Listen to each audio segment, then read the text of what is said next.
Bonjour à tous, dans cette vidéo je vais aborder la dernière partie du cours sur les mouvements de la Terre, donc le chapitre 2. En effet, dorénavant on va parler de l'atmosphère terrestre. Donc on en est au point 6 et avant de vous parler des mouvements dans l'atmosphère, je vais vous parler de la structure de celle-ci. Tout d'abord, qu'est-ce que l'atmosphère? Donc la définition, c'est une fine enveloppe d'air qui entoure la couche terrestre. Vous allez voir qu'elle se comporte de gaz, donc on va faire le bilan un peu plus tard, mais elle se comportera essentiellement comme un fluide. Donc, vous allez voir que les couches qui composent l'atmosphère ont des densités totalement différentes. Et donc, comme un fluide, quand vous mélangez de l'eau et de l'huile, eh bien, l'huile qui a une densité moins grande va se retrouver au-dessus de l'eau. Eh bien, dans l'atmosphère, les gaz vont se comporter exactement de la même manière.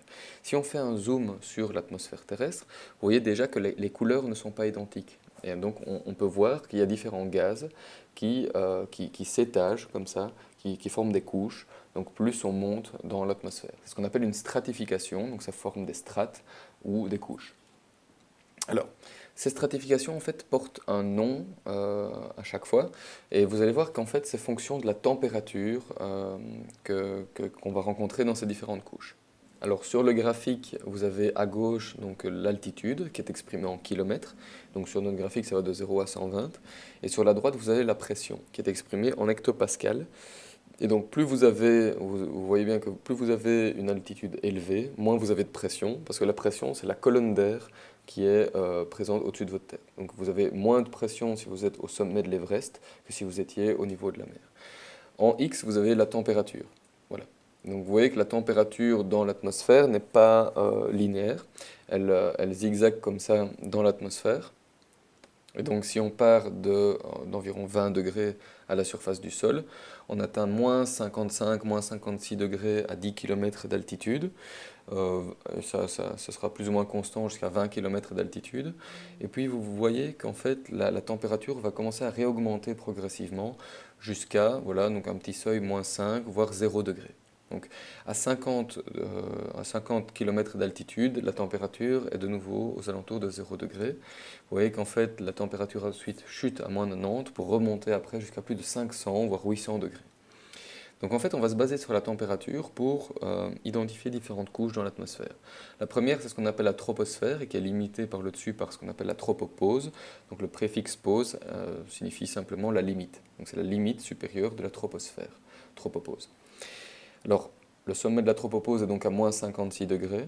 Et au-dessus, nous avons ce qu'on appelle la stratosphère. C'est sûrement une couche que vous avez déjà entendu parler. Le sommet, évidemment, de cette stratosphère est la stratopause, et qui est à peu près à 50 km d'altitude. Dans cette stratosphère, on va retrouver un autre gaz qu'on appelle l'ozone. Alors, l'ozone est présent dans ce qu'on appelle la couche d'ozone et qui s'échelonne entre 20 et 50 km d'altitude. Voilà. Elle est de plus en plus concentrée en fait vers le haut, donc vers les 50 km d'altitude. Alors, au-dessus de la stratosphère, vous voyez que la température recommence à diminuer vers moins 90 degrés. Et donc jusqu'à l'altitude ici de 85, on va dire 85 km, on a ce qu'on appelle la mésosphère, donc qui est limitée elle aussi par la mésopause. Et voilà, donc on a une diminution progressive de la température jusqu'à moins 90 degrés. Et au-dessus, on a une dernière couche qui s'appelle en fait la thermosphère. La thermosphère va donc de 85 jusqu'à environ 500 km d'altitude. Au-delà, on est dans l'espace, voilà, tout simplement. Donc on va voir ici les différentes caractéristiques de ces couches, voilà, donc avant d'entamer la composition de l'atmosphère. La troposphère, vous voyez qu'elle est comprise entre 7 et 16 km d'épaisseur. C'est là où on a la plupart des phénomènes météorologiques que vous connaissez bien, donc la formation des nuages, les précipitations, etc.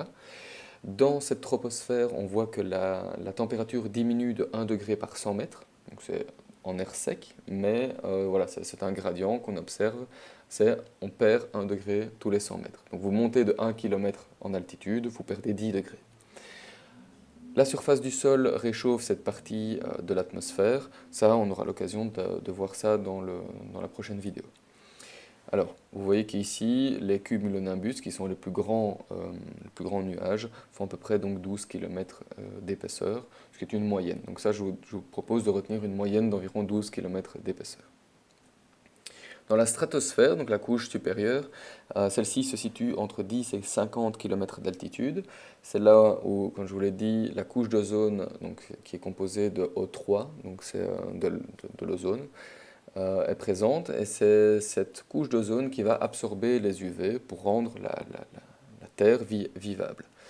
Alors, pourquoi est-ce qu'on a une réaugmentation de la température? Ben, c'est simple, c'est parce qu'on a en fait une absorption d'UV qui va dégager de la chaleur. Donc chaque fois qu'un UV va taper sur une molécule d'O3, eh bien, il va y avoir un dégagement de chaleur, ce qui va faire gagner environ 50 degrés, plus plus on va monter vers cette altitude-là. Donc à 50 km d'altitude, c'est là où on a le plus d'ozone, et donc c'est pour ça qu'en fait la température remonte progressivement vers les 50 km d'altitude. Il y a très peu de mouvement d'air, donc si vous vous rappelez le saut qu'a fait Félix Baumgartner, eh bien en fait à cet endroit-là, ben, on n'avait pas évidemment de mouvement d'air, de vent, ni quoi que ce soit. Donc voilà, donc à cette altitude-là, on voit déjà la rotondité de la Terre. Vous voyez ici donc une photo du moment où il saute, où on voit très bien en fait la courbure de la Terre donc, en contrebas. Alors, la couche d'ozone, donc l'ozone est un gaz de l'atmosphère qui est concentré entre 20 et 30 km d'altitude. Il va former une enveloppe, voilà, autour de la Terre qui est connue sous le nom de couche d'ozone. Voilà. Donc l'ozone est un gaz de couleur bleue dont les molécules sont composées de 3 atomes d'oxygène, vous avez ici à l'écran. La couche d'ozone agit comme un véritable bouclier contre les rayons ultraviolets du Soleil, et les molécules d'ozone sont en effet capables d'absorber les rayons ultraviolets. Elles se décomposent alors en une molécule d'oxygène. Vous allez voir ici donc un rayon UV qui arrive, donc l'ozone se divise en une molécule d'oxygène, O2, et un atome d'oxygène libre qui est O-. Celui-ci peut réagir avec une autre molécule d'ozone et former 2 molécules d'oxygène. À son tour, une molécule de O2 peut absorber un rayon UV et former 2 atomes d'oxygène libre qui peuvent chacun régénérer par la suite une molécule d'ozone. Alors les réactions de destruction et de régénération de l'ozone s'équilibrent naturellement dans l'atmosphère. Vous voyez ici qu'on a création d'ozone, et donc on a quand même des UV qui nous parviennent, mais ils sont très peu nombreux. Et cependant, certains polluants atmosphériques favorisent la destruction de molécules d'ozone. Et donc, à cause de cette pollution, la couche d'ozone s'amincit et nous protège moins efficacement des rayons ultraviolets du Soleil. Alors, vous avez ici quelques photos, ça c'est plus à titre informatif, il ne faut pas forcément retenir tout ce qui est marqué ici. Vous avez en fait sûrement déjà entendu parler dans le passé du trou dans la couche d'ozone. Et donc ici, ce sont différentes photos en infrarouge thermique de l'hémisphère sud qui vous montrent l'évolution temporelle de ce trou dans la couche d'ozone. En fait, dans les années 80, on a découvert ce trou qui est en fait un endroit dans l'atmosphère où il y a très peu d'ozone. Et donc il laisse passer beaucoup de rayons ultraviolets. Heureusement, il est situé dans le Pacifique Sud, et donc ça ne touche pas beaucoup de personnes à cette latitude-là. Et vous voyez qu'en fait, progressivement, on a changé les agents fluorés dans nos produits, etc. Donc on a fait beaucoup d'améliorations technologiques, et le trou dans la couche d'ozone s'est progressivement refermé. Dans la figure du bas, vous voyez que si on ramenait tout l'ozone contenu dans une couche d'atmosphère et qu'on la ramenait à la surface du sol, en fait, on aurait une fine couche de 3 mm d'épaisseur. Et c'est ça qui nous protège des rayons ultraviolets qui sont donc nocifs pour la vie sur Terre. La couche du dessus, c'est ce qu'on appelle la mésosphère. La mésosphère, dans la mésosphère, vous voyez que la température rediminue jusqu'à peu près moins 90 degrés Celsius. Elle se situe entre 50 et 80 km d'altitude. Et tous les objets qui vont la traverser vont se retrouver échauffés. Le meilleur exemple que je peux vous donner, ce sont les météorites, ou les navettes spatiales qui, quand elles pénètrent dans l'atmosphère, eh bien, on voit que tout leur bouclier thermique devient rouge vif, parce qu'en fait, dans cette couche-là, les particules sont un peu plus denses et donc frottent contre les différents objets qui les traversent. Voici une photo qui a été prise depuis la Station spatiale internationale et qui montre une météorite qui traverse la mésosphère et qui se fait complètement échauffer lors de sa traversée. Alors au-dessus, on a la thermosphère, comme je vous le disais, qui s'échelonne entre 80 et 500 km d'altitude. La température ici grimpe à plus de 500 degrés, donc retenez 500-800 degrés. Et là, on a en fait l'ionosphère. Donc c'est comme la couche d'ozone, sauf qu'en fait c'est composé d'ions. C'est-à-dire que les ions qui vont nous venir des vents solaires, comme on l'a vu au tout début du cours, donc ce sont des particules radioactives, et bien en fait c'est dans cette ionosphère que les particules vont rentrer en contact avec les molécules de l'atmosphère, et donc c'est ce qui va créer les aurores polaires. Et cette couche d'ionosphère, c'est elle qui réfléchit les ondes radio.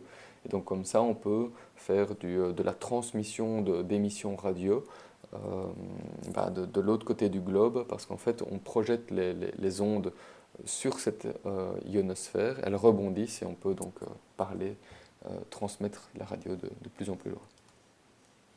Alors pour la composition de l'atmosphère, rapidement, l'atmosphère est composée à 78% d'azote et seulement 21% d'oxygène, donc O2. Le pourcent restant est composé de gaz rares et d'autres particules en suspension, et notamment du CO2. Vous voyez que le CO2 est présent dans l'atmosphère à raison de 0,035%. Donc c'est vraiment pas beaucoup. Alors vous êtes en droit de vous poser la question, mais alors pourquoi, s'il n'y en a vraiment pas beaucoup, est-ce qu'on nous sensibilise autant au fait que le CO2 réchauffe l'atmosphère et vu qu'il est présent en très petite quantité, ça n'aura pas beaucoup d'impact. Mais en fait, si. Pourquoi?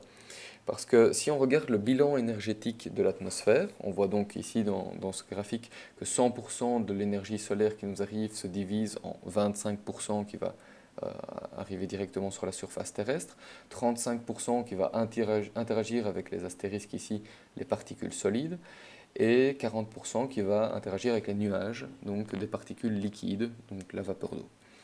Vous voyez que quand ces 35 et ces 40% tombent sur les particules solides et les particules liquides, une partie va être envoyée vers l'espace, et au final on a 34% d'énergie solaire qui va rebondir vers l'espace. Et on a ici 10% et 15% qui vont être transférés, transmis vers la surface terrestre. Donc au final, la surface terrestre va accumuler 45% d'énergie thermique. C'est pour ça que je les ai mis en rouge. Dans l'atmosphère, on va avoir 20% d'énergie thermique qui va être captée par les particules solides, dont notamment le CO2, et 1% par les nuages. Vous savez que quand vous rentrez dans un nuage, ces nuages sont relativement froids, et donc ils ne captent pas bien l'énergie thermique. Pourquoi? Parce que les surfaces sont blanches, les nuages sont blancs, et donc ils renvoient beaucoup comment on appelle ça? Ils réfléchissent beaucoup de lumière vers l'extérieur. C'est pour ça qu'on a 24% qui repartent de là vers l'espace. Et donc les chiffres en rouge ici, 20 et 1%, ben c'est ça qui va en fait donner la température de l'atmosphère. Et vous voyez que qu'est-ce qui importe le plus ici? Ben ce sont les particules solides, évidemment. Ce n'est pas la vapeur d'eau qui constitue l'atmosphère. Et donc ces particules solides, dont le CO2, eh bien, au plus on augmente les particules solides et le CO2, au plus on augmente la température de l'atmosphère. Donc de très petites quantités, 0,035%, ont un important impact sur le bilan énergétique de l'atmosphère. Voilà. Donc j'en ai terminé pour la structure de l'atmosphère. Dans la prochaine vidéo, on parlera de la circulation générale de l'atmosphère. Et voilà, ici je vais faire deux parties. Donc on aura donc la première vidéo la prochaine fois. Donc vous allez retrouver toutes les vidéos sur le site internet du cours, donc www.souni.com. N'hésitez pas à aller refaire les quiz en ligne. Si vous avez des questions, n'hésitez pas à m'envoyer un email. Voilà, à la prochaine.